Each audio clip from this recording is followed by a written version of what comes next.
Nah, di sini saya mencoba menceritakan bahwa sesak nafas, sesak itu berhubungan dengan dada, dengan nafas. Kemudian kenapa sih sesak nafas? Ada yang anak kecil, adik-adik yang sejak kecil, sejak bayinya sudah sesak nafas. Bapaknya langsung bilang ke rumah sakit atau ke dokter nafas. Nik. Nah, ini yang dari kecil sesak nafas. Kemudian dari sejak akhir balik sesak nafas ini beda-beda.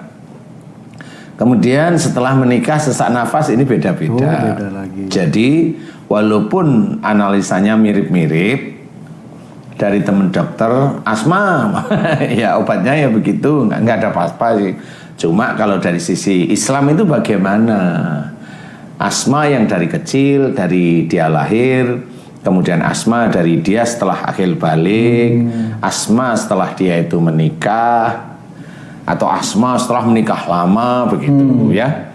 Ini akan saya ceritakan bahwa kalau asma pada adik bayi mau berapa bulan, berapa tahun itu maksudnya itu di bawah sebelum akhir balik ya. Akhir balik anggap aja itu kalau laki-laki 14 tahun, 13 tahun, perempuan itu 12 tahun rata-rata lah ya ini ya.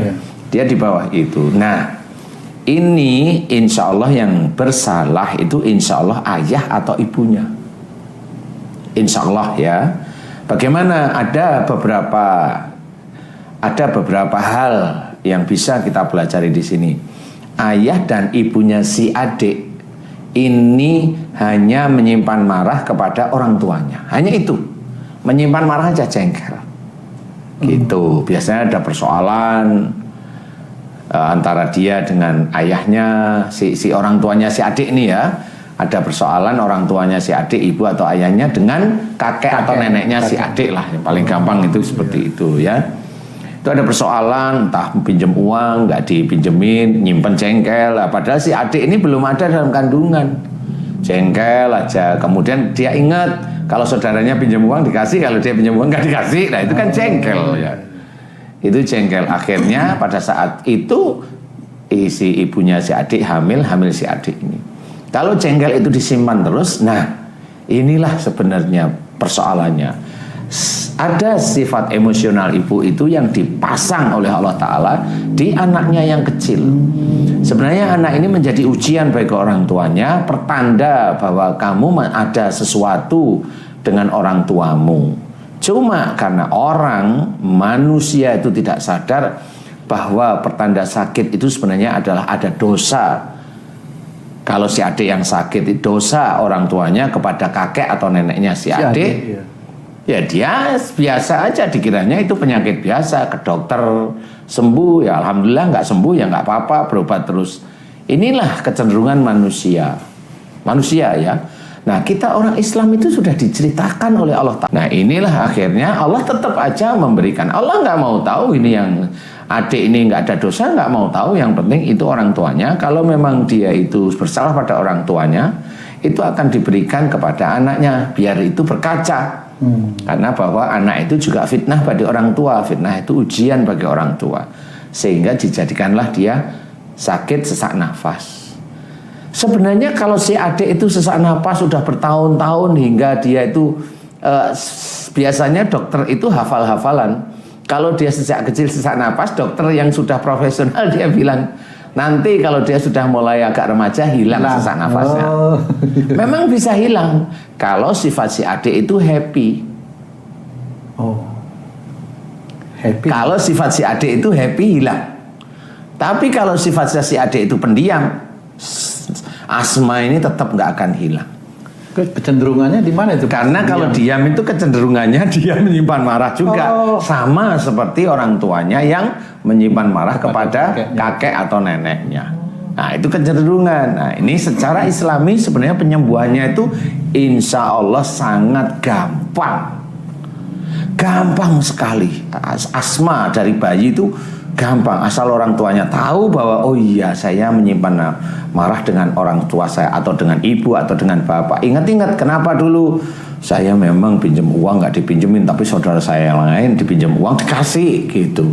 akan marah tapi diem. Pilih kasih. Iyalah, bilang orang tuanya pilih kasih. Dia nggak sadar bahwa pada saat saudaranya pinjam uang orang tuanya punya uang. Pada saat dia pinjam orang tuanya nggak punya. Lah itulah yang menjadi ujian bagi yang pinjam. Nah, itu. Intinya kalau asma dari kecil insya Allah gampang.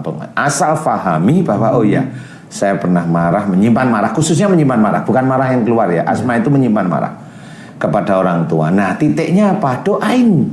Kita berdoa pada Allah Ta'ala, ya Allah, jika anak saya namanya si Fulan, dia sakit asma disebabkan, itu tahu persis, disebabkan dulu sebelum anak saya itu ada dalam kandungan atau lahir di dunia, saya sering menyimpan marah dengan sebutkan ibu atau bapak atau dua-duanya ya. Jika itu dosa di hadapanmu menyimpan marah, ampuni dosa-dosaku. Ampuni ya Allah dosa-dosaku. Astagfirullahaladzim. Serius.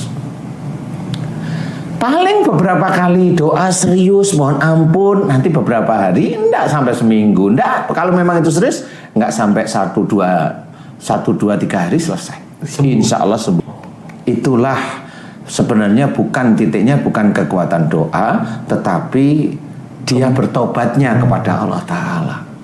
Sebenarnya gampang daripada berobat ke rumah sakit nggak sembuh-sembuh. Ini saya kasih tahu karena boleh ini teman-teman pendengar ini boleh mempraktekkan kalau serius kan gitu ya. Iya.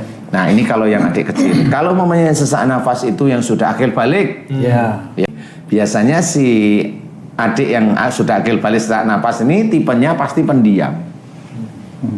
Jadi dia diem. Nah, kenapa? Nggak taunya dia jengkel sama salah satu orang tuanya. Jadi diem aja. Sesak dia di sini.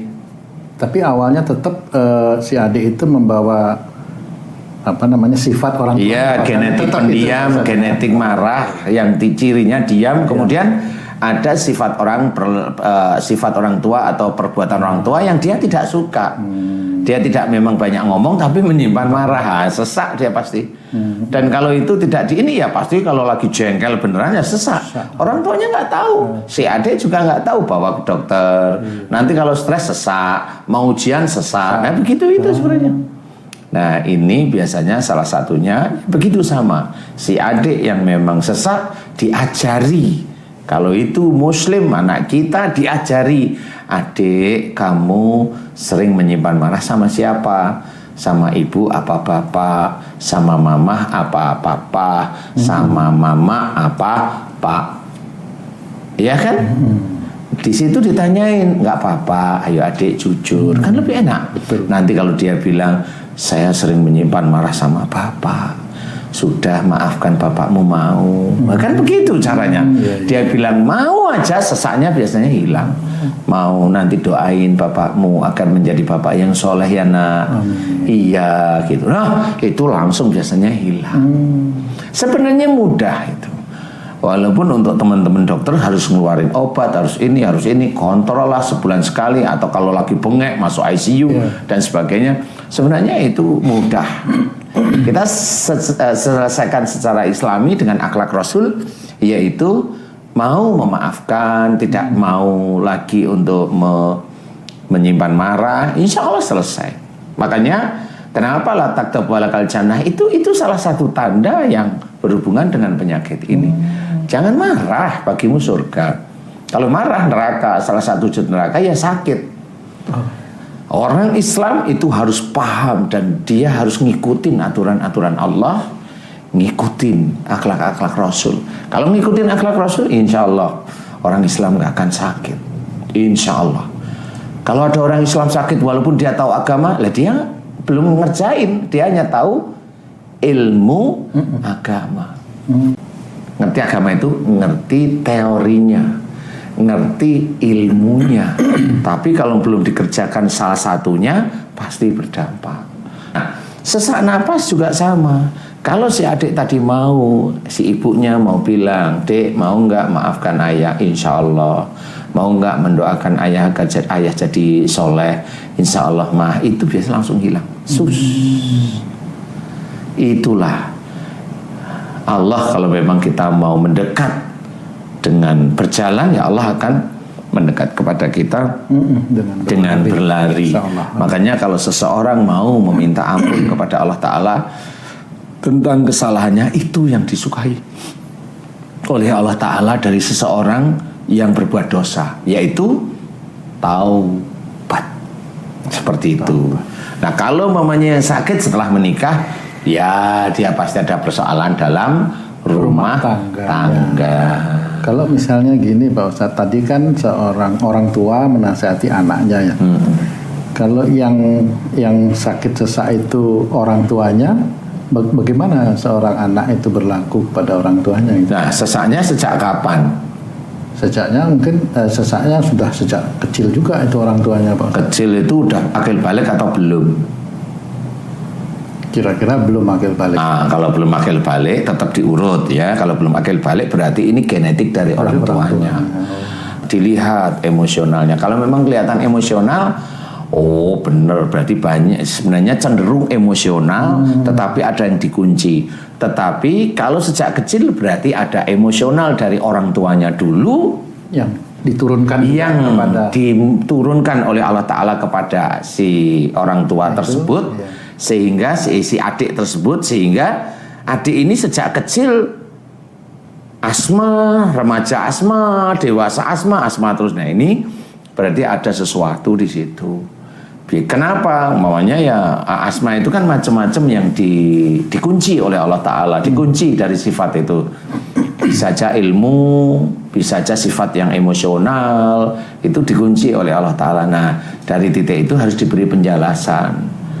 Coba diberi penjelasan. Kalau memang itu ngerti dan mau tobat kepada Allah Ta'ala, insya Allah selesai. Oh, asma itu bukan penyakit berat. Biasanya flek diawali dari salah satu orang tuanya yang menyimpan marah tapi kuat. Kalau flek itu sudah kuat. Kalau sudah ada marah, ada benci, nah itu nanti nggak cuma flek. Bisa jadi, kalau diem, bisa jadi tumor paru. Ada yang tumbuh. Ya ada, tapi kalau yang itu bisa keluar, unek-uneknya marah, tapi di luar. Tapi kalau di luar itu dengan saudaranya bisa keluar marahnya. Tapi dengan orang tuanya diem, nah itu flek. Itu bisa jadi TBC, benar kata dokter sudah betul. Tapi setelah gede, anaknya JC, fleknya ada nggak? Enggak. Ah ya sudah, happy nggak adanya? Happy. Oh ya sudah. Kan tadi saya bilang, kalau si anak itu pendiam, flek itu nggak akan bisa lepas. Dia akan flek terus. Nah, kemudian kalau si anaknya AJC itu selain pendiam emosinya tinggi, flek itu nanti jadi TBC. Gitu. Itu analisa dokter sama, insya Allah sama saya. Jadi TBC karena marahnya diem. Tapi kan tadi saya bilang kalau anaknya itu setelah akil balik itu happy. Happy ini maksudnya? Happy itu senang, ceria. Oh gitu. Jadi bagian dari ibadah atau gimana itu Pak? Sebenarnya kan diam yang berlebihan itu sebenarnya nggak boleh juga, karena banyak orang diam itu bukan diam itu dia tidak mau berbicara kasar, tapi diamnya malah menyimpan marah. Oh, ternyata ada yang. Iya, makanya di situ diamnya, oh itu bukan diam yang diinginkan oleh Allah, bukan. Diam kamu ya salah, tetap salah aja di hadapan Allah Ta'ala. Makanya kalau memang anaknya Haji C happy, kelihatan, oh iya anak saya memang happy, itu hilang. Cuma kalau happy-nya itu terlanjur kebablasan, kemudian emosionalnya masih dan kuat, siap-siap aja. Kalau dia emosionalnya kemana nih? Ke suami, ya nanti di atas umur 45. Tapi kalau emosionalnya sama emaknya atau bapaknya, ya ditunggu aja nanti sebelum umur 45 ada benjolan, suruh berhenti. Gak boleh marah mulai hari ini karena Allah, karena itu sudah persiapan kanker. Jadi happy itu hanya untuk hilangnya flek.